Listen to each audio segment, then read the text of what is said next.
Hello, welcome back. Today we're going to talk about the Canadian film, The Reincarnate.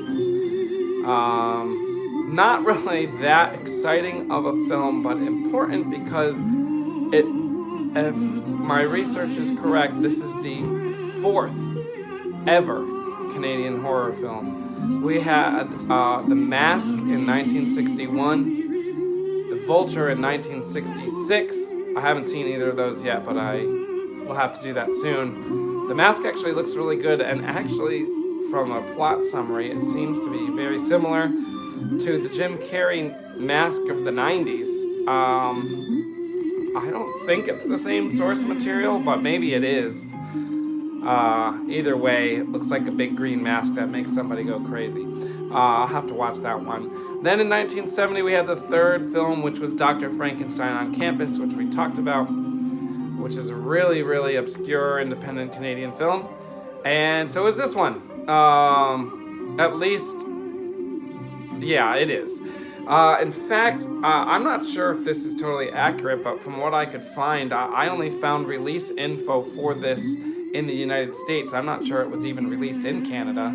I'm not sure what kind of a market there was for horror in Canada. I remember watching a David Cronenberg interview, and David Cronenberg's probably the most famous Canadian horror director ever, who, if you don't know, did The Fly and The Brood and Shivers and Scanners and Videodrome.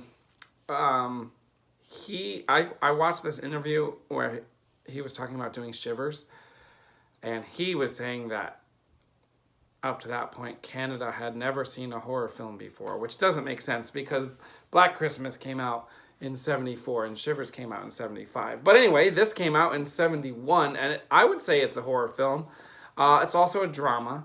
It's a supernatural horror drama. It's almost like a melodrama because not a whole lot happens, but actually, stuff happens, but it's just really slow. If you remember a few weeks ago, we talked about the Mephisto Waltz. This is very similar to that. In the Mephisto Waltz, we had a famous pianist who ended up dying and putting his soul into essentially a younger pianist who had unrealized talents via a cult-like ceremony. And this is almost the same plot, but replace the piano with sculptors. It's about an old man who, well, he's not that old, but it's about a man who finds out he has like a month left to live. And so he goes out and basically finds a protege. He finds this sculptor who hasn't really gotten much traction in his art, and he starts sponsoring the guy. He starts buying. He buys some sculptures from him. He sets up an art show for him. He basically paves the way to make this guy successful. And then supernatural deaths start happening, which benefit the sculptor. By the way, I'm probably going to go through the key plot points here, so if you don't want to have it spoiled for you, I'm giving this one a 4 out of 10. I would not really recommend bothering with it. It's pretty boring.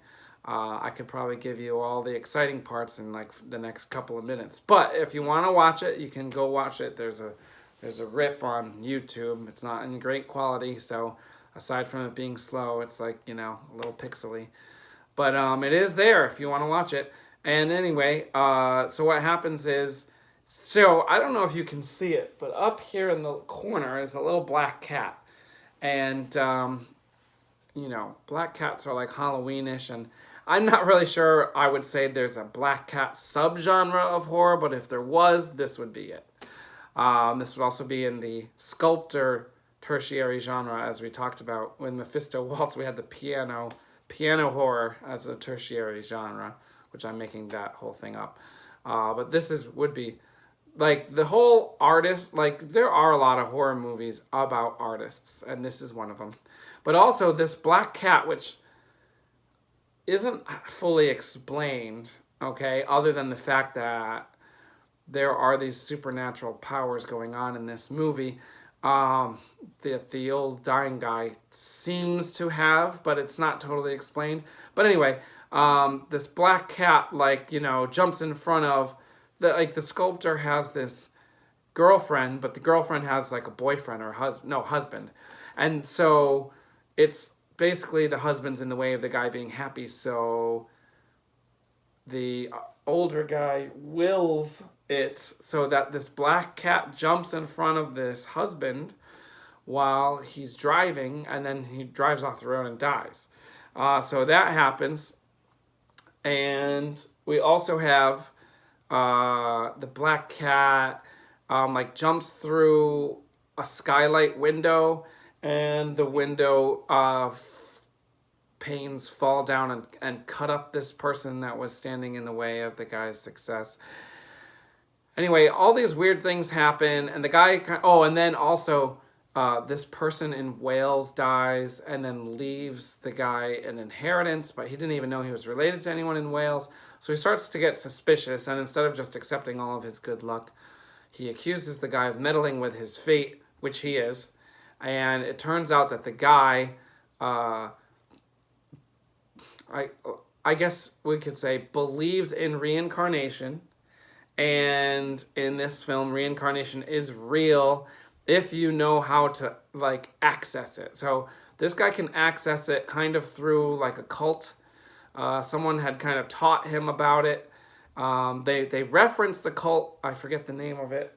But basically, now you might think of reincarnation as when someone dies, they come back in the next life as like a little baby. But in this movie, the guy can pick who he's going to be like where his like soul's gonna go. Very, very similar to the Mephisto Waltz, which came out, I'm pretty sure, just a couple weeks before this. And if that. They came out almost at the same time, which is interesting because I feel like they probably didn't know about each other, because this is just a little random Canadian film.